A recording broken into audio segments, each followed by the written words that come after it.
Bonjour à toutes et à tous, ou plutôt bonsoir et bon appétit si vous êtes en train de manger. Je vous parle rapidement et sans spoilers de Troll. Troll qui vient de sortir aujourd'hui sur Netflix, qui est un blockbuster norvégien. Et comme vous l'avez vu sur la miniature, qui est pour moi une réussite totale, qui n'a rien à envier aux meilleurs blockbusters hollywoodiens. Roland Emmerich, Michael Bay, en tête, même les blockbusters avec Dwayne Johnson. Pour le coup, c'est réalisé par un réalisateur qu'on connaît un petit peu quand même. Il a réalisé Tomb Raider avec Alicia Vikander et il a réalisé l'excellentissime The Wave. C'était un film catastrophe qui était sorti. Alors je pourrais plus vous dire si c'était en 2016-2017, j'avais vu au cinéma à l'époque. Il y a eu une suite qui s'appelle The Quake, qui n'a pas été réalisée par lui. Ce réalisateur, c'est Roar Uthaug. C'est un Norvégien. Le film se passe en Norvège. Ça va mêler folklore, fantastique, mythologique avec blockbuster total. Je vous en parle directement. Synopsis. Le synopsis, on y suit Nora. On la suit d'abord jeune avec son père quand elle est encore une adolescente. Elle a perdu sa mère. Elle se rapproche de son père. Son père est un chercheur, écrivain qui s'intéresse beaucoup au folklore de la Norvège, notamment au troll, euh, qui est considéré un peu comme un fantaisiste par sa fille. Finalement, sa fille, élevée avec les contes et légendes de ce folklore-là, elle va finir par y croire elle aussi, mais un événement va les séparer.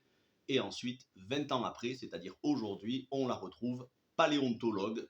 Elle cherche des fossiles de dinosaures, plein d'autres choses. Paléontologue, brillante paléontologiste, ou je ne sais plus si on dit paléontologue, paléontologiste, peu importe.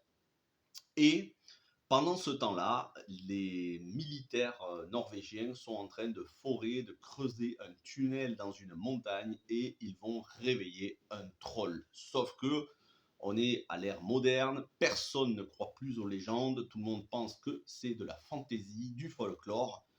Et elle-même a perdu un petit peu cette, on va dire, voilà, c'est ce qu'elle croyait quand elle était jeune, elle y croyait à tout ça et elle a perdu ça un petit peu. L'esprit cartésien, l'esprit scientifique a pris la place sur l'esprit, non pas superstitieux, mais l'esprit ouvert au fait qu'il existe des choses qui ne relèvent pas forcément de la science.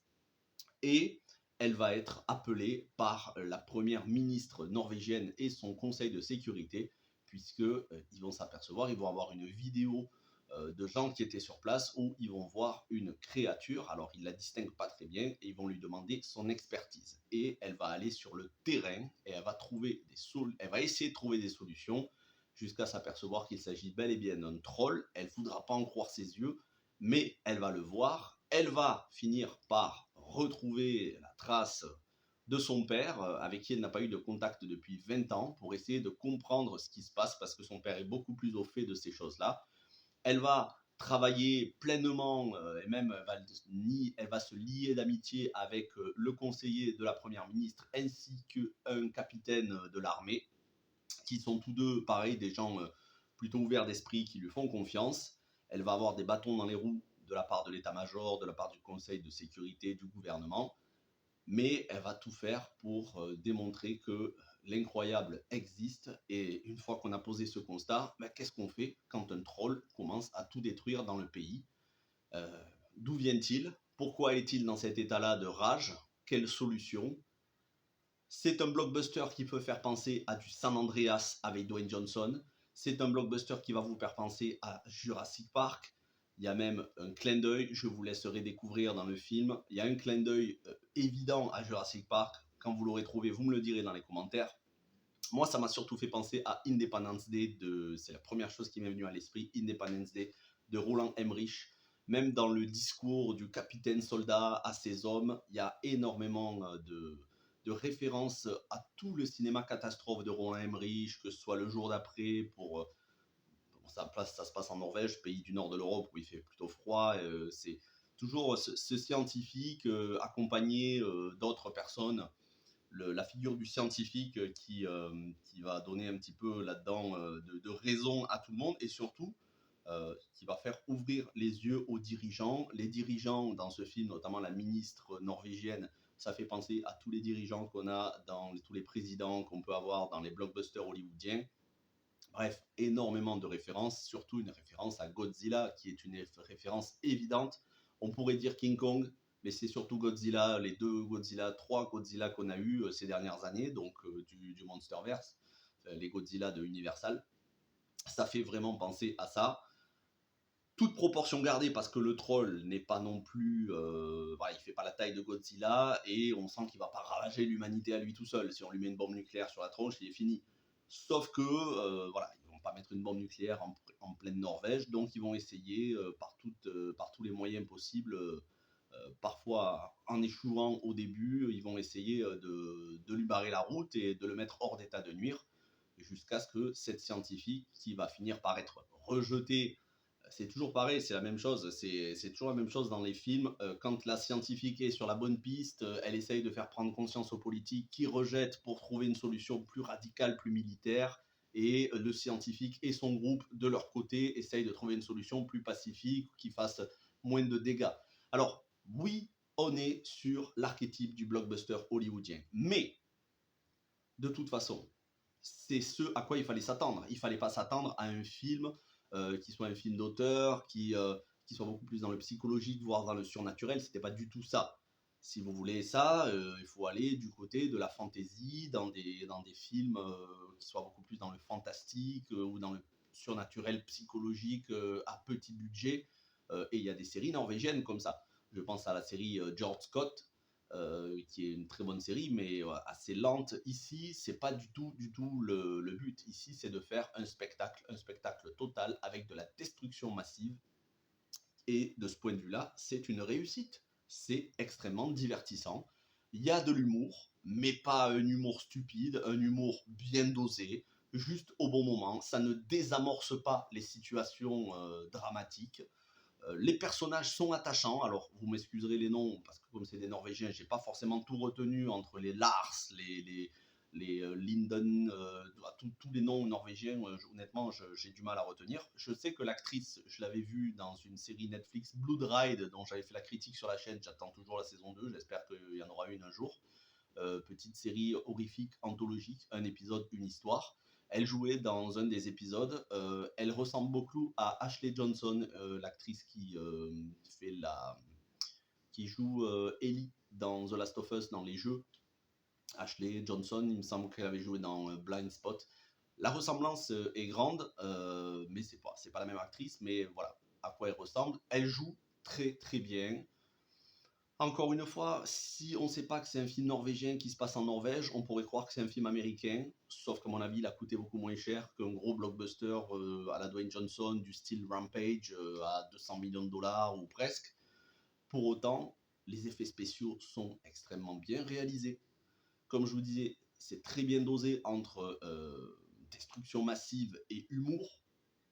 Et puis, et c'est là peut-être le petit plus qu'il y a par rapport au film catastrophe américain, c'est qu'il y a de la mythologie norvégienne. Alors, on commence à être habitué. C'est vrai que ces dernières années, les Norvégiens déjà nous livrent de très très bons films à grand spectacle, mais aussi dans les séries, notamment Ragnarok sur Netflix, ainsi que voilà la série George Scott dont je vous parlais, qui avait été diffusée sur Arte. C'était une série en 3 épisodes, il me semble. Et il y a plein de séries comme ça, norvégiennes, danoises, scandinaves. On commence à être habitué. Ils essayent de nous parler de leur folklore, de leur culture, de leur mythologie, de leur histoire. Et c'est, ma foi, très intéressant, vraiment. Après, ça reste quand même effleuré. On rentre pas non plus dans le détail. C'est un film qui dure 1h47, générique inclus, donc vous pouvez vous dire 1h40, parce que sur Netflix, les génériques, ça dure 10 minutes, voilà, donc, 1h40, bien dosé, bien réalisé. On sent le savoir-faire de Roar Uthaug, au plus près de la nature, dans des décors, voilà, décors naturels. Bon, bien évidemment, le troll ne l'est pas, hein, c'est des effets spéciaux, mais quand même, on sent que ça a été tourné en extérieur, en grande partie. C'est un très bon film. J'ai pas vu passer les 1h40. Ça se regarde. C'est vraiment. C'est un bonbon, ce film. C'est un film comme ça que vous regardez pour vous divertir, pour vous détendre. Je le regarderai une deuxième fois. Pas de problème là-dessus. Les personnages sont assez attachants pour qu'on ait envie de les revoir. Il y a une scène post-générique, je vous en dis pas plus. Bon, après, c'est pas post-générique à la fin du générique, il y a le pré-générique. une petite scène qui pourrait ouvrir sur quelque chose de beaucoup plus vaste, éventuellement sur une franchise. Donc on aura peut-être une suite, faut voir, ça dépendra du succès du film sur Netflix. À mon avis, il va cartonner sur Netflix. Ça s'adresse à toute la famille, c'est pas du tout violent, hein, vous n'allez pas avoir une seule goutte de sang, mais c'est pas dérangeant non plus. Le design du troll est bien fait. Il y a eu un autre film comme ça, il me semble que c'était en 2010 ou 2011, je crois, qui s'appelait Troll Hunter. Je l'ai vu il n'y a pas longtemps, par contre, il était beaucoup plus long, beaucoup moins palpitant, intéressant quand même. Mais là, c'est quelque chose de beaucoup plus... il y a de l'ampleur, voilà. Visuellement, il y a de l'ampleur. On est sur un film à grands effets spéciaux, qui paraît être un film à gros budget. J'ignore totalement, mais à mon avis, c'est pas 200 millions de dollars. Mais en tout cas, c'est un très très bon film pour démarrer ce mois de décembre. N'hésitez pas à le voir, n'hésitez pas à me dire ce que vous en avez pensé. Je vous ai rien spoilé. Après, en même temps, il n'y a pas énormément de choses à spoiler. Je vous dis, tout rentre dans le synopsis. C'est surtout bien rythmé, beaucoup de cascades, d'effets spéciaux, d'explosions. C'est très très bien, voilà, c'est divertissant et c'est le but. Et ceux qui cherchent un cinéma plus intellectuel, ou alors là, ça c'est le truc qui me prend la tête à chaque fois, qui essayent de dire oui, mais c'est pas cohérent parce que regarde là, le personnage il était à tant de mètres de l'explosion et il n'a pas d'égratignure. Les gars, oubliez le réalisme. On est dans un film qui parle de trolls géants, donc oubliez le réalisme. On est là pour se divertir. Si vous faites le reproche à ce film-là, il faut le faire à quasiment tous les blockbusters hollywoodiens. Voilà. Donc moi, je veux bien qu'on fasse ce reproche, mais c'est pas uniquement sur ce film-là. Si vous faites le reproche, il faut aussi le faire à 2012 de Roland Emmerich, à Godzilla, tous les films. Donc, n'essayez pas de chercher la petite bête à vous dire ah oui, mais là, dans telle situation, c'est pas crédible. On est sur un film qui, de base, de toute façon, n'est pas crédible. Ouais, sauf si vous croyez dans les trolls. Moi, j'y crois pas. Mais ça reste un blockbuster de divertissement familial, sans temps mort, 1h40, c'est nickel. Voilà ce que je pouvais vous dire. N'hésitez pas à me donner votre avis et surtout n'hésitez pas à aller voir les autres vidéos. C'est vrai que la vidéo d'hier n'a pas très bien marché, Blackbird, on va pas se mentir, alors que pourtant c'est une excellente série. C'est certes, comme c'est sur Apple TV+, bah, les gens regardent beaucoup moins. Après c'est une critique sans spoilers, donc vous pouvez aller la voir.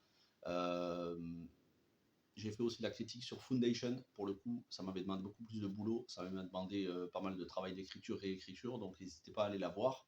Il y a plein d'autres vidéos. On se retrouve demain, vendredi, à 21h, en live, comme tous les vendredis, pour du Star Wars. Cette fois-ci, on va parler de toutes les séries Star Wars de l'année 2022, ainsi que les séries Star Wars qui vont arriver en 2023, que ce soit les renouvellements, Mandalorian, etc., ou les nouvelles, Ahsoka Tano, The Acolyte. Ce sera du spécial Star Wars demain à 21h. Je compte sur votre présence dans le chat pour animer. Moi, je serai avec mes invités. Passez une bonne soirée, portez-vous bien et ciao tout le monde.